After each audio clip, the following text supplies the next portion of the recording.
चंद्रपूर जिल्ह्यातील सावली तालुक्यात अवैध आणि प्रतिबंधित सुगंधित तंबाखूच्या व्यवसायावर पोलिसांनी मोठा घाव घालत बनावट तंबाखू निर्मिती केंद्राचा भंडाफोड केलाय।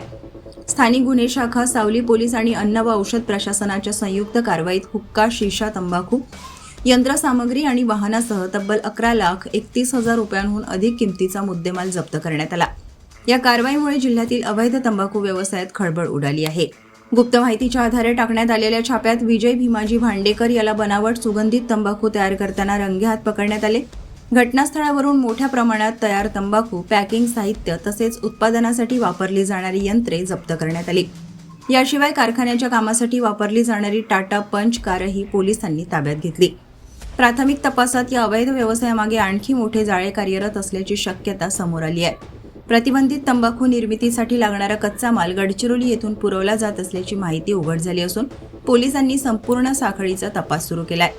मानवी आरोग्याशी खेळ करणाऱ्या अशा बेकायदेशीर उद्योगांविरोधात भविष्यातही कठोर कारवाई सुरू राहणार असल्याचा इशारा पोलीस प्रशासनाने दिला आहे। पोलीस स्टेशन सावली हद्दीमध्ये अन्न सुरक्षा अधिकारी आणि आमचे LCBचं पथक असे जॉईंटली ॲक्शन घेतलेली आहे। त्यामध्ये